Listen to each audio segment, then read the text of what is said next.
When Badlands concluded, audiences were left with a haunting question hanging in the cold vacuum of space. What does a hunter do when the greatest threat to everything she loves wears the face of her own mother? Predator. Badlands 2 answers that question, with fire, blood, and a moral reckoning that reshapes the entire Yautja mythology. The film opens not with a hunt, but with silence. Dek stands at the edge of a towering bioluminescent forest on planet Jenna, watching creatures she has protected for years move freely beneath twin moons. It is a rare moment of peace for a warrior who has never truly known stillness. Then, the transmission arrives, encoded in Yautja, high command frequencies, and everything changes. Her mother, Naratu, has petitioned the Yautja Elder Council to designate Genna as a biological extraction colony. In Yautja terms, this is not conquest. It is something far more clinical and devastating. Every organism of evolutionary significance would be captured, cataloged, and harvested. The planet's ecosystem, one of the most complex in the known galaxy, would be stripped within a generation. Genna would become a dead world, its creatures repurposed as biological weapons, experimental subjects, and genetic catalogs for Yautja war science. Dek is torn apart. Naratu is not simply her mother. She is the warrior who taught Dek to read blood trails in darkness, to move without sound through magnetic storm fields, to honor a kill with absolute precision. Naratu forged Dek from instinct and iron, and yet that same magnificent, terrifying mind now views Genna, a world Dek has sworn to protect, as nothing more than a resource to be consumed. The central tension of Badlands 2 is not human versus alien. It is tradition versus conscience. It is the devastating moment when a child realizes that the person who made them great is also capable of something monstrous. Dek does not rush to battle. In a brilliant structural choice, the first act follows her attempting diplomacy within Yautja channels, presenting ecological data to the Elder Council, arguing that Genna's biological complexity makes it more valuable as a living laboratory than a dead harvest.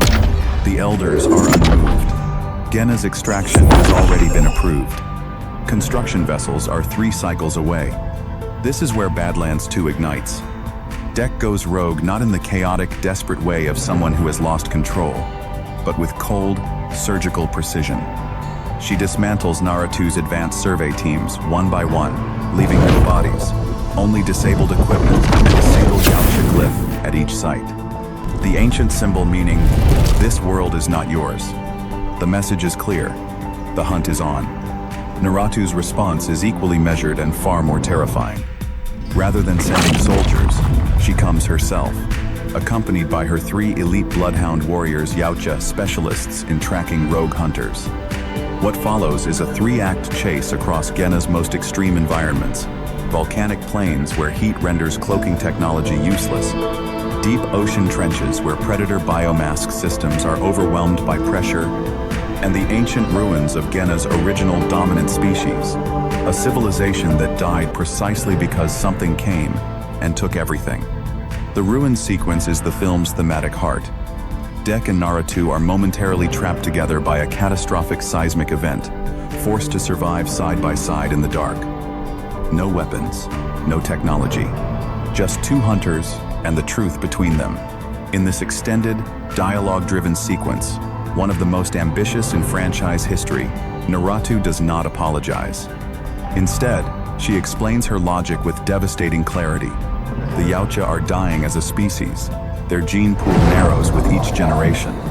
Genna's biological diversity could save thousands of Yautja lives. From her perspective, she is making the only rational choice a leader can make.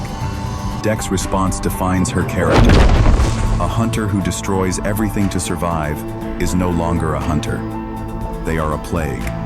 The final confrontation takes place at Genna's atmospheric processor, a natural geological structure that maintains the planet's oxygen balance. Dek has set a calculated trap. If the extraction vessels attempt forced landing, she will trigger a chain reaction that makes the planet's surface temporarily uninhabitable, too costly for extraction, impossible to terraform for a generation. It is not a weapon of destruction. It is a weapon of time. She is not trying to win the war today. She is trying to delay it long enough for the Elder Council to reconsider. Naratu arrives alone. The three Bloodhound warriors are gone, we never see how, which is more frightening than any explicit scene could be. Mother and daughter fight with everything they have, and it is extraordinary not because one clearly wins, but because they are perfectly matched.